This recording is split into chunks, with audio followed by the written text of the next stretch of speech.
Welcome back to The Art of Adventure. This is episode 151 with Elsie Storm and Johnny Roman about adventure weddings. The Art of Adventure is the podcast that helps you travel the world, run your business, and embark on an epic quest. I'm your host, lead explorer, and guide, Derek Loudermilk.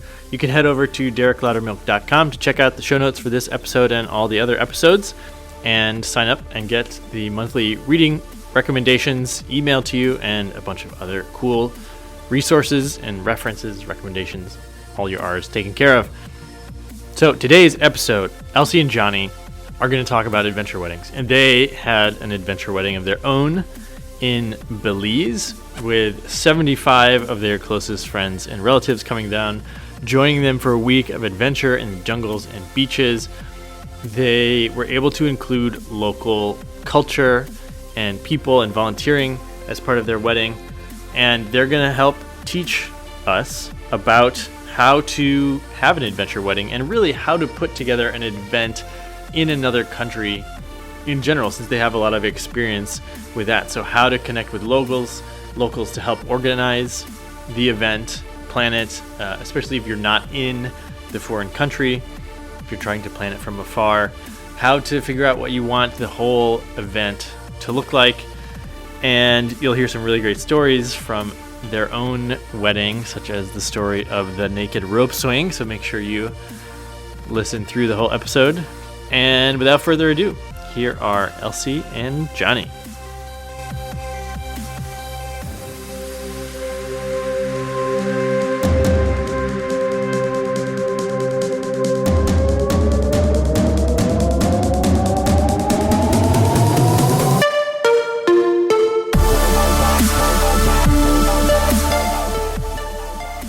Welcome back to the show, and our guests today are Elsie Storm and Johnny Roman. Welcome to the podcast, guys.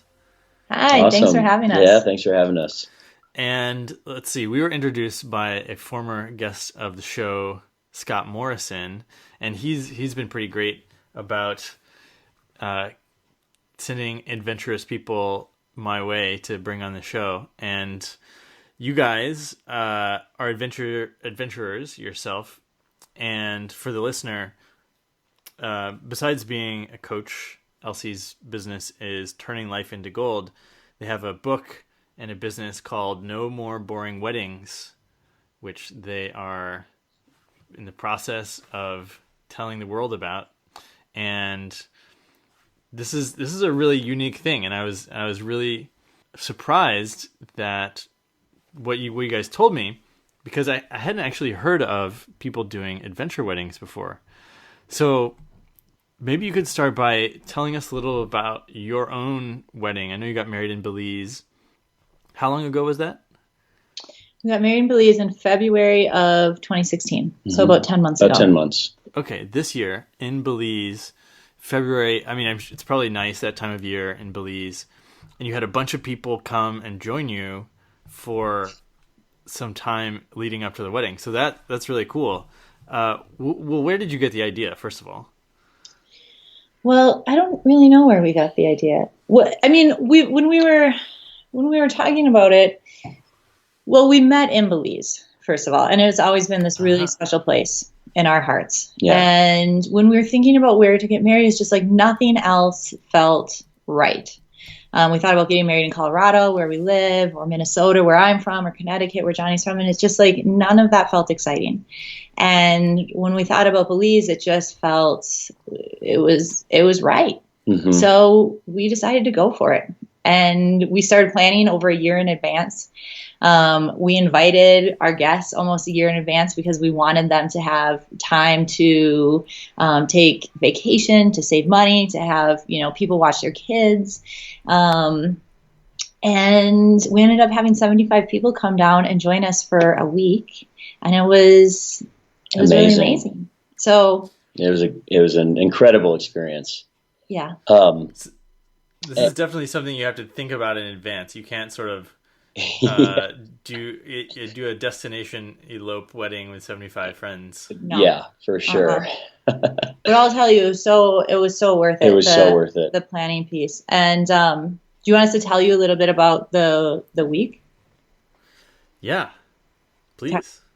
Well, part of also just sort of more of the backstory is that we used to work for a volunteer abroad organization, and we would run international group programs abroad in a number of different countries, either run them ourselves or organize and manage them around the world. And so we knew that if we wanted to do this type of experience and bring a bunch of people, we had this skill set that we could use to actually make it happen and make it great. Because it's not necessarily the easiest thing in the world to bring 75 people down, but it's certainly possible. And that was, we had a number of people in Belize that we know and love, and we wanted them to be a part of our wedding. And if we had it in the States, we wouldn't necessarily be able to have them participate. So just like it all fit together in what we were going for. Mm-hmm. And that's part of what we're here to do, is to teach people how to do that. You don't have to have experience in leading hundreds of groups abroad in order to be able to pull one of these things off. So, yeah. You just said you had this skill set for being able to lead trips. What are some of the important skills in that skill set? Well, I mean, I think one is just a desire to make it happen and a belief that you can. I think, people start to think about a destination wedding and bringing, a bunch of people down and whatnot. And they get very afraid that, it's too complicated or, too much to think about. And you can really break it down into its parts. So it's a matter of just, one, believing that you can do it and being open to the idea and having like the reason why that's kind of bringing you towards it. And that you're willing to jump in and get organized and organizational skills, a must. They're a must for it certainly helps. So could someone just, I don't know, hire a Belizean wedding planner and they could make it all happen? I mean, potentially, yes, absolutely. Right. Or you could work with a hotel and they could plan the whole thing. What we're trying to do is to empower people to do it their own and to work with, your hotel staff and, local staff. And we can talk about that later on how to find those people. But also to be able to put this together for yourself. So for example, we had a week-long wedding in Belize, right? The first 2 full days were days of total adventure and excursion. And we didn't plan all of that ourselves. We worked with local Belize staff, and we worked with the hotel to really coordinate all of that.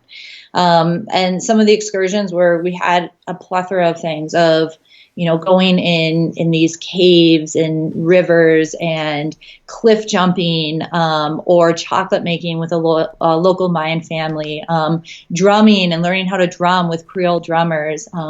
We went river tubing down a river in the middle of the jungle, right? So we had staff and people who were supporting us in all of this, but we also put it together based on what Johnny and I love. Mm-hmm. And we're able to really talk about what do we love? What do we want our guests to experience? Right.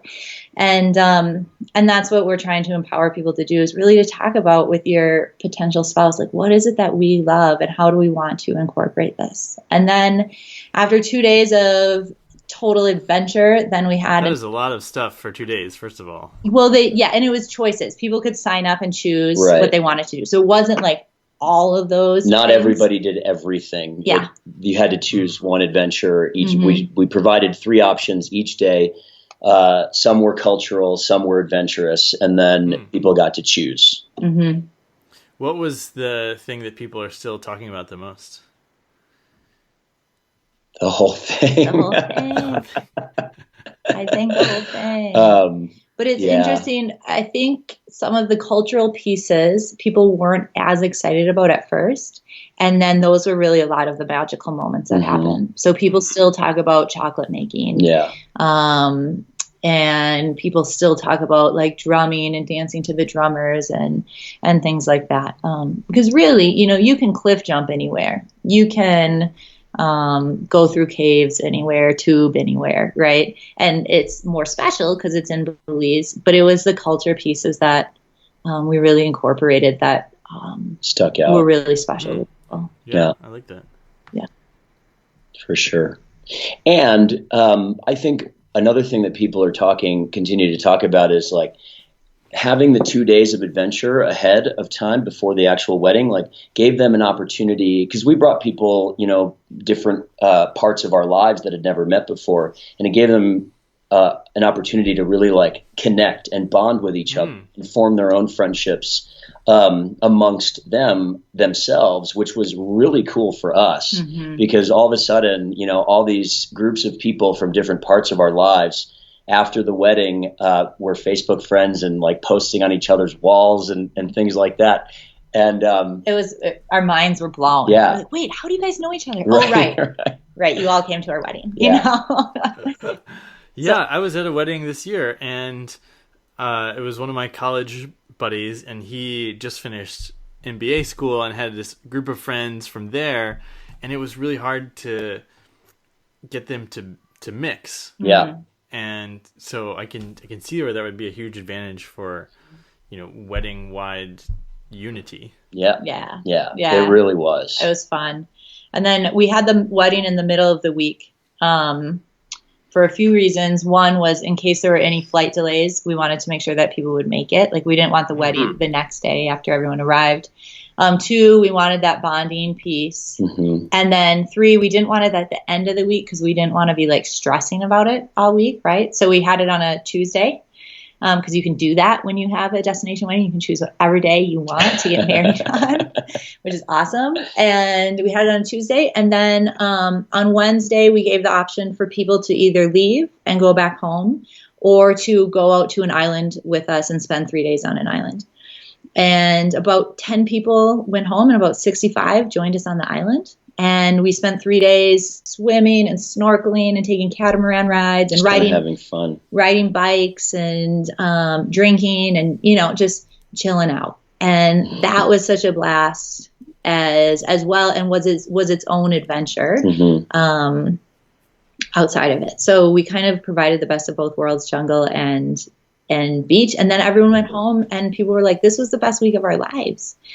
And that was such a sweet compliment to Johnny and I, because it was for sure the best week of our lives. But for guests to say that, and I think they said it because they got out of their comfort zone, right? They experienced this whole new world. We had people come who had never been on an airplane before, and people who have never left their kids before. And it was so fun to be able to help facilitate that experience for people we really love. Yeah.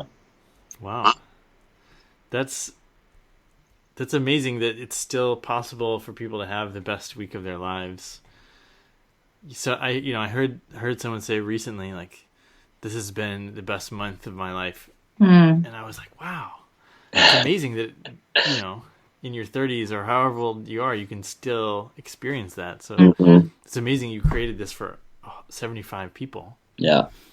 So, okay, you started more than a year in advance. You sent out the weddings. When you sent out the invitations, I'm guessing you didn't know all the details yet. You sort of said, okay, we're going to have an adventure wedding, events TBD or something like that. No, yeah. That's true. We knew it was going to be in Belize, and we knew the dates.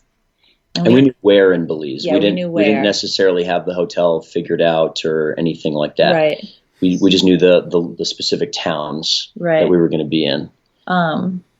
But, one thing that we wanted to help teach some of the listeners on the call today is how to organize an event in another country. Like, where do you even start, right? That's like one of the things that we get. Yeah. And were you there in Belize? No. Okay. Well, we went once. We did visit it. We visited after once. we had started the process of inviting and everything like that. I think we started inviting people in February or March, and we went down for a quick visit in May. once we had a much more complete picture of what we were going for, and just to make sure, we knew what we were offering and things like that. And we would highly recommend that piece. Like it's worth the investment of whatever you need to do to get down there for 3 days so that you can meet people and meet your contacts and have a personal relationship, and the value of being able to see things and be able to visualize it. Yeah. It relieves a lot of stress. Yeah. It's not. So you had, you had your venue, your wedding venue picked out at that time as well, and you checked that out. Mm-hmm. Well, no, we didn't. We didn't. No, we went. We had a good idea, but we wanted to make sure that the place that we had picked out had enough space and that we could work with them with regards to pricing and things like that. But then we also went and looked at a number of other hotels just in case, and in case there was overflow as well, that this one hotel couldn't hold everybody, because we didn't know how many people were going to come. So we had our primary, the one we really wanted to work with, but we also gathered information about some secondaries. Mm-hmm. And how many people came versus your total number of invitees? So I think, including kids and everything, we invited 220 people or something. Something like that. And 75 came, and then we had 25 Belizeans who came. So we had about 100 people at the actual wedding. So, we were super happy with that. Yeah. Wow. Okay. And that's maybe a little bit less than a wedding if it was in Americans in America. Mm-hmm. Yeah. Yeah. Okay. That's Belize isn't too hard to get to because it's close. Still in the same time zones and whatnot. Mm-hmm. Yeah. Mm-hmm. Yeah. And reasonably priced flights and things like that. Would this be possible to do in a country that you hadn't been to, that you didn't have experience like you guys did with Belize? Yeah, absolutely. Yeah. There was a couple who was getting married at Cotton Tree Lodge, which was where we got married at, and they had never been to Belize or never even been to the lodge before, and they pulled it off. So I don't know what their wedding and everything looked like, but it's possible. Certainly. It's possible. You have to have good on the ground people helping you and supporting you in that to make sure that it runs smoothly. But yeah. So did you hire people that you already had existing relationships with to sort of help you with that?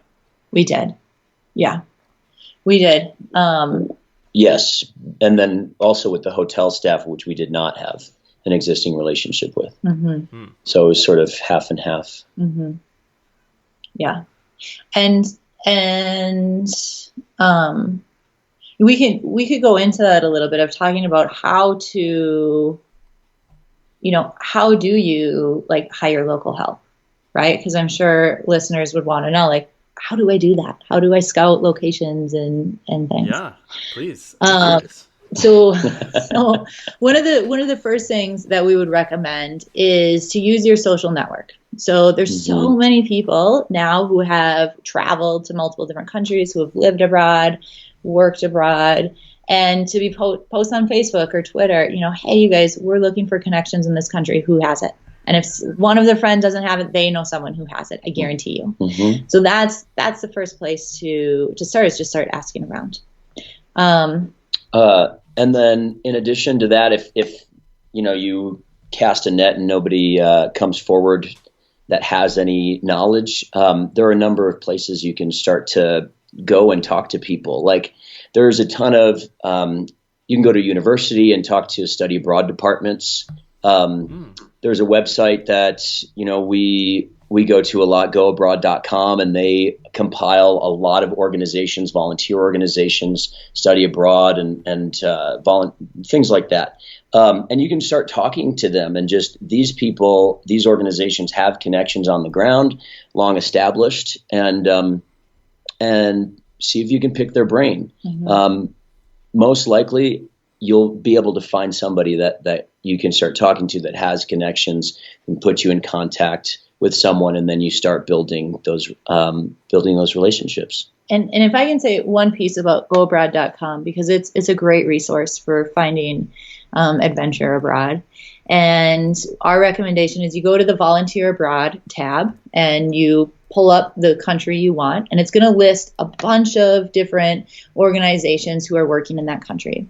And what we would recommend is to contact them and just write them a note and say, hey, we're interested in doing this. We're not necessarily interested in volunteering, but would you be able to use, your staff to help us plan this, and we'll come up with a price and would love to work with you. Because this is what Johnny and I used to do, is we help facilitate people to volunteer abroad. Mm-hmm. And when you're volunteering abroad, our staff would be planning excursions and adventures, et cetera, for our volunteers. So they know how to do it. They're ready to do it. They have all the contacts.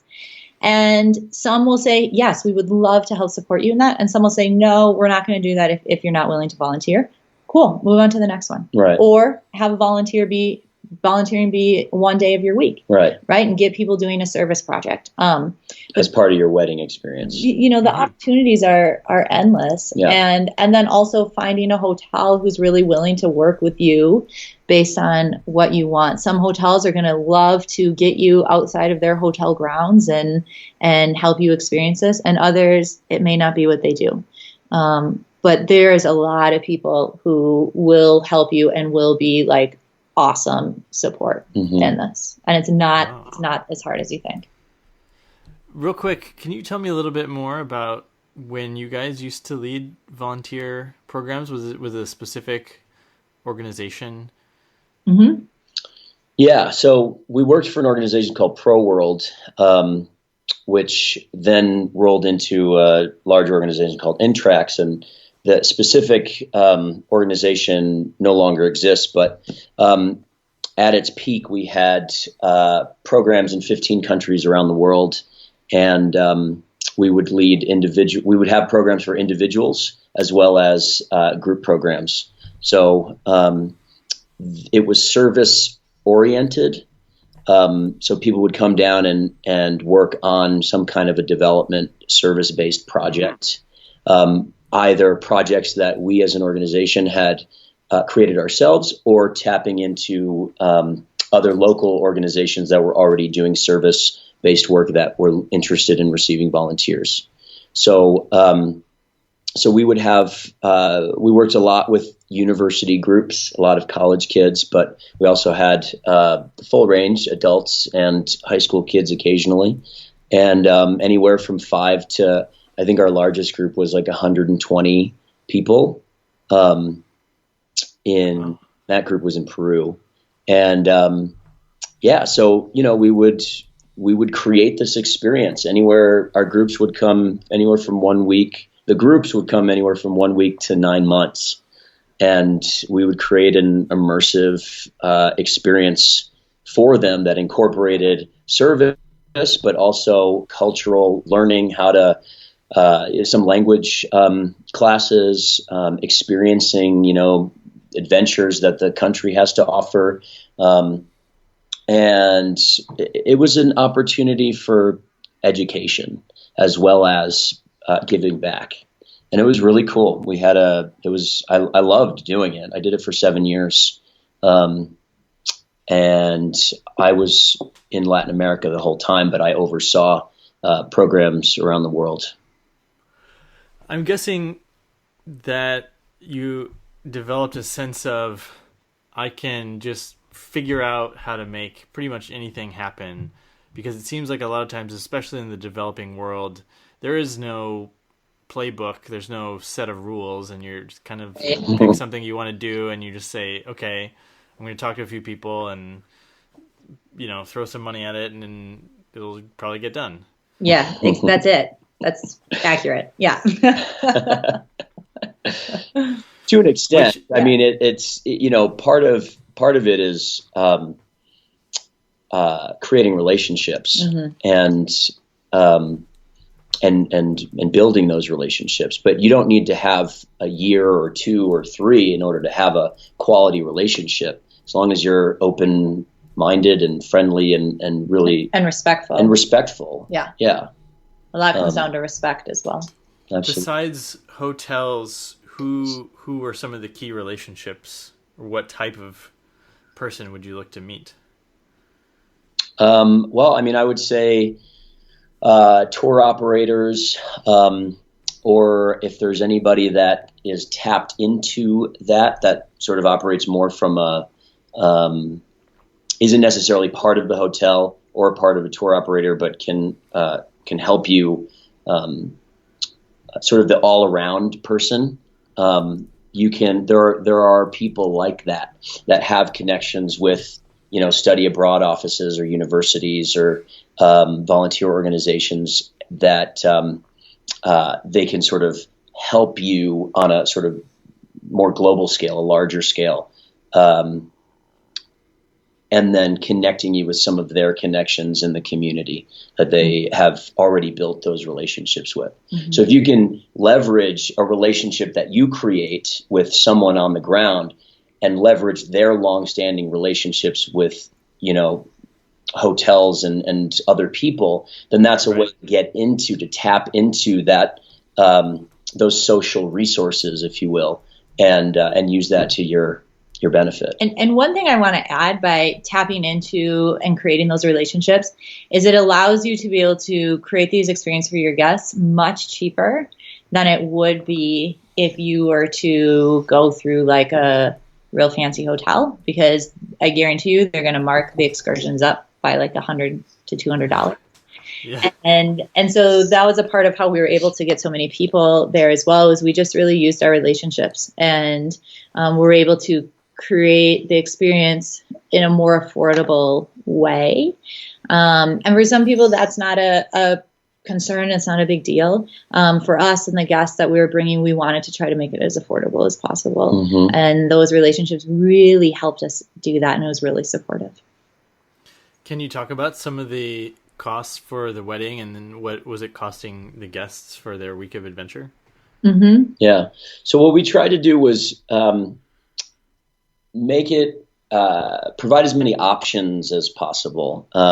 So we had a sort of backpacker option available that included less flights, and because where we were, the first place that we were was in the south of Belize, and you have to take a plane there or a 5-hour bus ride, and the plane was about $200 more than the bus ride. So we organized a bus to get a group of people to take the 5-hour bus ride, and it was awesome. Like, it was super cheap for them, and they were it helped them on that. And we had beers on the bus. We had snacks on the bus. Like, people had so much fun on the bus, because we just we're like, the party starts now. Yeah. And gave them an opportunity to start the bonding process and get to know each other. Yeah. And so that was the backpackers trip. And we also put more people per room in that. So we brought in some bunk beds and had the hotel, sometimes we even had typically 4 to 6 people in a room, which cut down the price. And we just let them know, you guys want it cheap, you get to share. And a lot of our friends were okay with that. Mm-hmm. And then, that for the week was, I think, around $870 or something. And that included almost all their meals, their transportation in country, adventures, excursions, everything. And then, that was until Wednesday, the first half of the trip, which was the main part of the trip. But it fluctuated between, I'd say, about $750 and about $1,400 between total cheap backpack experience and the full week, and more expensive part of the full week. Yeah. So to clarify, we had a higher package then that was more around $1,400, which included the planes, and then it included, private rooms, and which was, ultimately more expensive and things like that. And I would say about half the people took the higher end option because they were coming with, their husband or wife without their kids, and it was the first trip they've ever had, and they wanted to have some private time, Yeah. And then there was bunch that took the backpacker route and whatever. It was just like so fun and really fun. And it opened it up to be able to really cater to different types of friends who wanted to come and have different experiences. And it was awesome. Yeah. One couple used our wedding experience as their honeymoon. Oh, wow. That's awesome. So they really went all out. They wanted a private room and, all that stuff. So it was awesome. We had the full range. Hey guys, Derek here. I want to take a quick second to talk with you about starting a location independent business. This is something that is awesome. A lot of people are interested in it. You've probably been thinking about it for a while listening to this podcast, and maybe you're ready to pull the trigger but don't know exactly where to start in terms of which business idea should I go with first, or do I even have a profitable business idea? Maybe you're more concerned with the travel thing. You haven't traveled abroad before, or you're wondering how to do long-term travel. There's a lot of things that are up in the air that you're wondering about. How to move existing businesses online, how to do social media and marketing and networking, whether you should have a podcast or blog or video log in accompanying your business. There's a lot to consider. So this is where I might be able to help you, because I've helped lots of aspiring digital nomads through personal coaching and business mentorship already get their businesses up and off the ground so they can travel the world full time if they want. So if you want to find out what I can help you with, I'm offering a free strategy session to listeners of The Art of Adventure. That's a 30-minute session. It's valued at $100. And in this session, dial in your real goals, what's getting in the way, and how to break through it. Awesome. This is a free session. All you need to do to claim your spot for 2017, get your year kicked off right, is email me, derek@derekloudermilk.com, or head over to our website, to the coaching page, and sign up there. But the easiest way, just email me, derek@derekloudermilk.com, and we'll chat a bit more about setting you up. Now back to the episode. So I know you guys want to teach people how to do this, but why not just set up your own wedding business and, copy the formula and have other people do the same experience because it was so good? Well, one thing that we're doing outside of writing the book is we are putting together what we're calling an experience product. So we're helping to teach people exactly how to do this, pretty much hold your hand, walk you through it step by step, and get the majority of your planning done in 12 weeks or less. And so that's something that we'll be offering. And beyond the book. Yeah, beyond the book. And then also beyond that, if people really want us to plan their wedding, we could talk about doing that, but we're not interested in necessarily being full-time wedding planners. Gotcha. Yeah. So, yeah. And we really want to empower people. There's not a lot of educational types of wedding planning products, if you will, that we've been able to find that really teach people how to do this kind of thing. I feel like the adventurous person tends to more often want to really experience things and do things on their own. And we want to, provide that opportunity and obviously offer some education, but give them an opportunity to do it and have an amazing experience, because it really is possible. So do you have a checklist or some things that first-time wedding planners might not think of at first that they need to make sure they have? Like, okay, we need some guests and we need a place to have it. We need a hotel. Sure. What am I missing? Right. So we do. We kind of have the who, what, where, when, why that we can run through. And the first piece is, as life coaches, right? One of the things that I love to do with my clients is to talk about visualizing what is it that you really want. So that would be the first step, is to really get clear on what is it that the two of you want your wedding to look like? What is important to you? Why is it so important. And getting that piece, first of all, right off the bat, is going to set a foundation for the rest of the wedding, because everyone's going to have an opinion about it. All the parents and guests and cousins and aunties and uncles are going to want to tell you why you should do this and blah, blah, blah, blah. And if you have your foundation of your visualization and be really clear on that, it's going to help the two of you stay grounded in your values and that piece. So I think that's the key before you even get into the checklist. And then, Johnny, go ahead and talk about the where. Well, yeah. So we think where and why are, in addition to the visualization or following the visualization, those are two of the most important questions to ask. And so where is, what country or place excites you? Where do you envision yourself getting married? Do you visualize yourself on the beach, in the jungle, on a mountain somewhere? Like, what is it that comes forward when you start thinking about this, and where pops out as a possible destination? And then why? Like, why is it that country is important? Are there cultural reasons that are related to your family, your familial history, or your spouse's? Are there specific types of adventures or certain experiences that you want to have and you want your guests to have? Like, when you feel into each destination that you think about, does it feel heavy or light? Like, for example, when we were thinking about Belize, our wedding in general, we were thinking about, Colorado, or just the U.S. in general. And as we really sat with that, it didn't feel right. And the more we started to think about Belize, it felt exciting. It started pulling us towards it, and it just felt light. And we had a huge list of whys as to why we wanted to do that, and it really kept us focused on moving forward.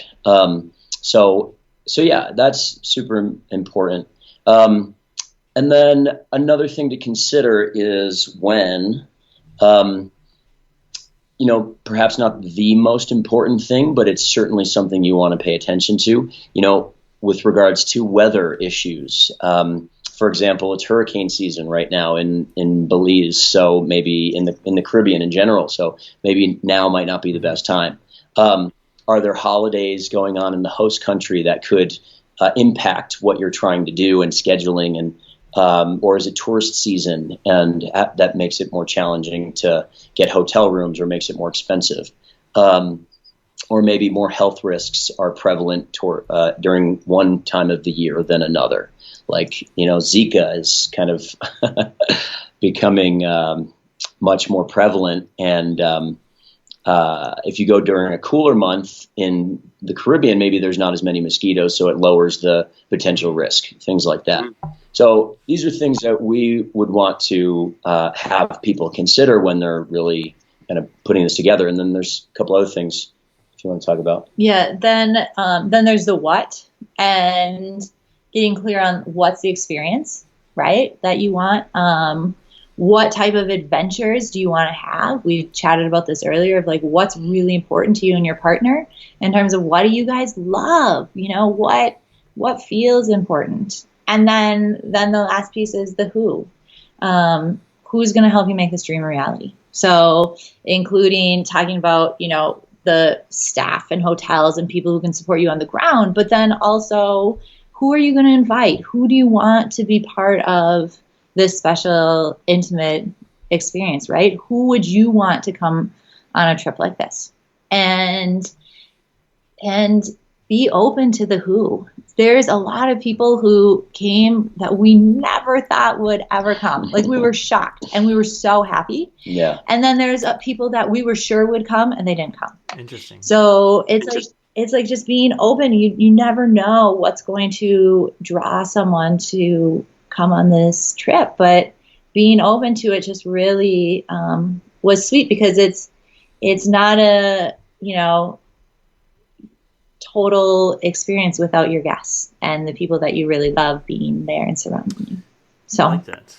What were some of the experiences that you wanted to make sure that you got for your guests that included?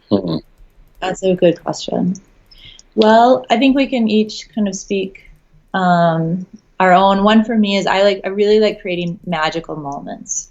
So I wanted little elements of surprise to be there, and I wanted a lot of connection. I wanted people to feel connected, and I wanted people to be able to play. I feel like in our society right now, we are so overworked and so stressed and tired, and I don't see a lot of my friends who are in their 30s playing that much anymore.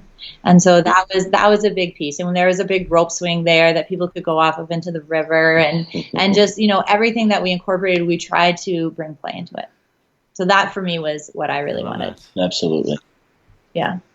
And for me, I mean, a huge part of it was, Belize was such a special country for me. I lived there for 2 years, and we met there, and we have a lot of friends that we consider family there. And so, the why of Belize was very important for us. And during, all this time of like having such a great connection to Belize, our friends and family didn't really get to experience that. Mm-hmm. They didn't really get to meet our friends that we consider family down there. They didn't get to experience this place that we consider to have influenced our lives on such a deep level. And a place that we consider to be very magical and beautiful and incredible. And we wanted our friends to really get that and understand that so that they would know us better, even, because they didn't really know much about this part of our lives that has influenced our lives on in a big way. So that was really important to me. And so part of that was having them get to know the culture more and get to know some of the adventures that you can have there, and get to know just what a incredible place it is, and connecting them with the people, our friends and things like that. So that is true. I feel like our guests understand us and know us better now, mm-hmm. because traveling has been such a big part of our life. Yeah. And they get it. Whereas I don't think they got it before. So that was a sweet thing that we didn't even fully realize would happen until after. And people were like, oh, I understand. Yeah. And that really makes all of our relationships more intimate with the people who came. That's really hitting home for me because, I'll come back to the States after a year or two abroad, and someone will say, well, how's Bali? And right. Well, it's great. And how can I encompass the answer in, right. less than the hours that it will take me to explain it to you? Right. For example. Exactly. Yeah. And I've always had the challenge of living abroad and then coming back, and exactly what you were saying, trying to explain that to people. And now there's 75 of our friends and family that really understand it on this deeper level that and it's so sweet. Yeah. It's just like it's so sweet. It's something that we share now with so many more people than I ever did in the past. And that's very special to us, I think. Yeah, for sure. Yeah. Was there anything about your wedding that you just didn't expect to happen, or some surprising part of it? Well, besides the naked rope swinging. Oh, well, let's talk about that. I mean, that was one. That was definitely one. There's two big pieces. Do you want us to tell that? Should we tell that story? That's good. All right. So when we were preparing for the podcast, we were talking with Derek, and he said, what's one story that's just kind of wild from your wedding? And we shared with him that that the night of our wedding, it was around midnight, and we were in this hotel in the jungle, and we lost electricity, and the music went out, and I thought, oh man, shoot, this either means that the wedding is done and over and everyone's going to go to bed, or we can keep going. And I had this wild idea, and I said, let's go naked rope swinging. And so everyone who was still awake, we all went down to the river, and we took off our clothes, and got on this rope swing, and then were flying off the rope swing into the middle of this river in the jungle. And it was just like naked butt after naked butt after naked butt, just like flying through the air under the moonlight, and these gorgeous stars in the middle of this river. And it was just like this wild experience. And it was so fun. So fun. And the next morning, one of my buddies came up to me and said, well, it's not every day that all the guests get to see the bride naked. No, I thought I saw a video of you swinging into the river in your wedding dress. I did do that too, and that was really fun. I bought my wedding dress partially in the fact that knowing that I was going to go off the rope swing in my wedding dress. Oh wow! Yeah, and it was fun. That we had a blast. I've always wondered, does Lululemon make wedding dresses that you can just adventure in? I don't know, but it could be a new niche I could get into. Listen up, Lulu. Well, let's just keep that idea for ourselves, Yeah. Right. So that was one piece, was just like the spontaneity of that whole thing and how fun it was and exciting and whatever. And then the other piece that neither one of us were expecting was the deep connection that came between all of our guests. Yeah.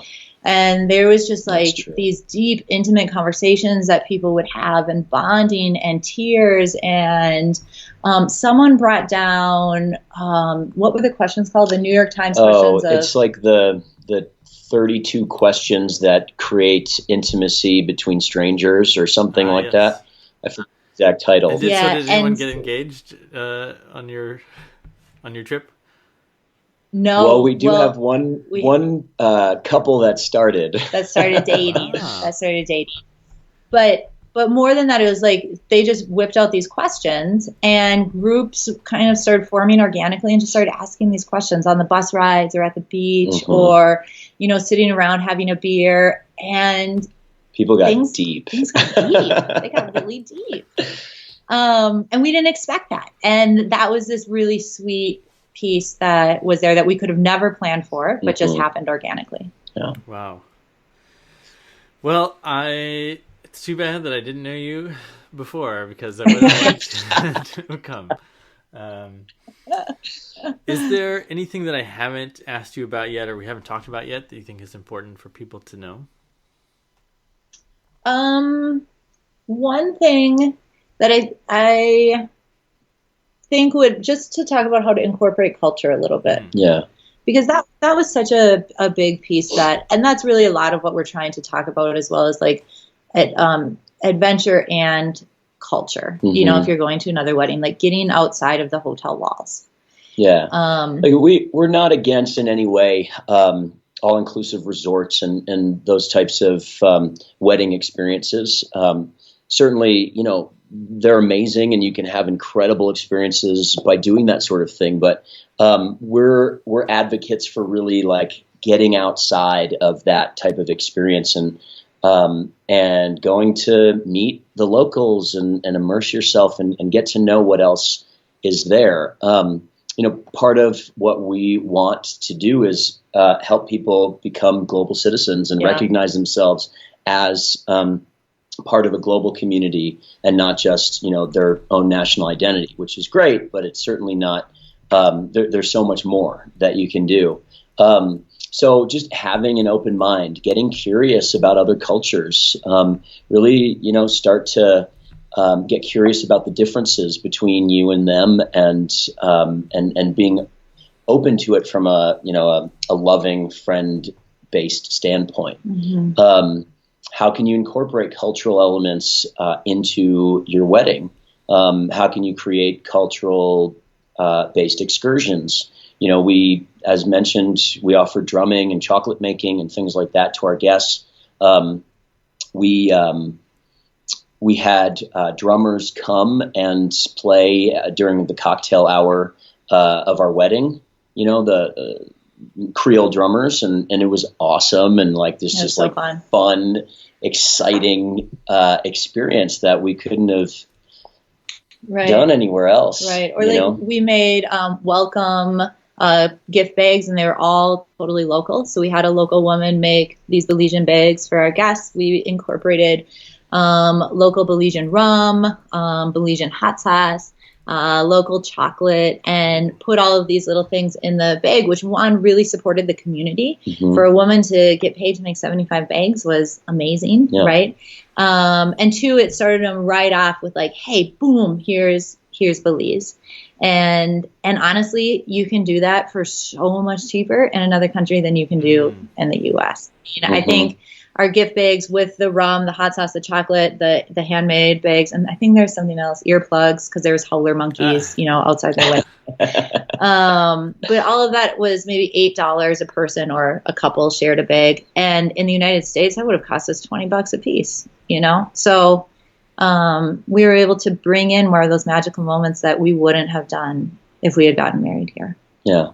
And it was fun, and people loved those little gifts, and they were special, It was awesome. Yeah, I mean, adventure is a huge part of this, but culture, I think, is a key to help create that magic, because that's part of traveling. That's part of, why I love to explore the world and get to meet and know different people and what they do and what their art is like and music and all that stuff, and being able to incorporate that into our wedding and then show it to our guests for them to have that kind of experience and get out of their comfort zone was part of what made it such a memorable experience. Yeah, it's I just want to acknowledge you guys, because that's a big gift that you gave a lot of people, that experience, and I'm sure they've told you they appreciate it, but I know that it's probably rippled outwards from them to even more people. So I salute you for making that happen, and thank you. teaching us. This has been a great conversation. I've got a couple. We want to teach so many more people. I've got a couple final questions for you. Yeah. If you could change or add anything to the world, what would you want the world to have?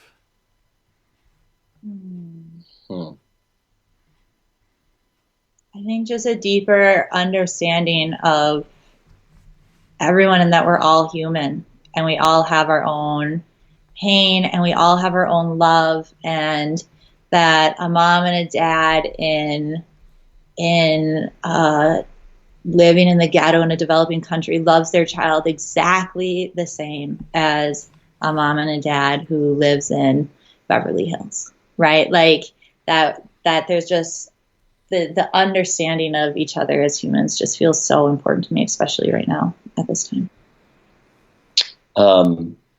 I think I would say I would want to replace judgment with curiosity, because I feel like what so often happens when we see someone that's different from us,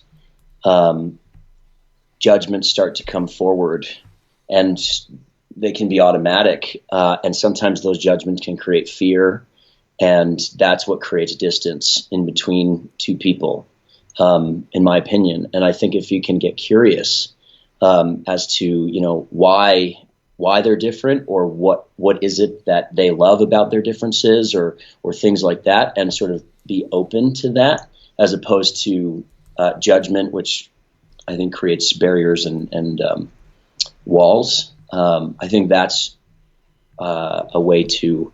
That's what I would love to see. I like the way you phrase that. What you love about your differences, because it's inevitable that we'll be able to find some differences, and instead of saying like I'm better because of these differences, what I love that we're different because. Yeah, that's a great way of looking at it. Final question. What's your definition of adventure? Wow, good question. That is a good question. Man, I don't know. Fun, spontaneous experiences that make you feel alive. I think something that gets you out of your comfort zone. In a way that helps you to have fun and excitement, but helps you to grow as well. Excellent. Elsie and Johnny, what's the best place for people to find you online? Yeah, you can find us at nomoreboringweddings.com. and we'll be launching a 12-week experience product to help you plan your adventure wedding. And we want to offer the listeners of this podcast $50 off that product. So if you enter, there'll be a coupon code, and you can enter adventure, and that will give you a little discount for being listeners and fans of Derek. But you can also get a copy of our book. It's also called No More Boring Weddings, and you find that on the website also. And yeah, that'll be a great introduction to all of this. There's, we include lots of ways to keep you organized and keep you on track, but also to keep you connected to the reason why you're doing this, and also support in staying connected with your spouse to be. Yeah, to stay in love while you plan this wedding. Yeah. That's the most important. Brilliant. Well, thanks so much for coming on the show, guys. I really enjoyed the conversation, and keep up the good work. Thank you. Awesome. Thanks, Derek. Yeah, thank you so much. All right, I hope you guys enjoyed that one with Elsie and Johnny. I'm definitely inspired to make cool events for people, weddings or other such adventures. A few things that stuck out for me were how they had different tiers and choices for people. Obviously, their budget backpacker friends were still able to join. Learning how to build a network of contacts and relationships on the ground. Obviously, if you want to pull something big off, you're going to need help, and figuring out who you're going to need to know and how you're going to make that happen, super important. And considerations like the seasons, the weather, who's going to actually make the trip, where you're going to put them all. This is definitely a big ask, so it's something that you would want guidance, and thank goodness that Elsie and Johnny are here to tell us how to do it. If you enjoyed this episode and other episodes of The Art of Adventure, we would love to hear from you. What is helpful? What is useful? What are you liking about the show? You can either send me an email, derek@derekloudermilk.com, or you can head over to iTunes or your preferred listening location and leave a review. And what that does is the algorithm, it helps keep the show up in the rankings. So if you leave us a fresh review with your comment, it does the double duty of helping other people find out about the show. So thanks so much for listening today. Now it's your turn to go out there and be adventurous.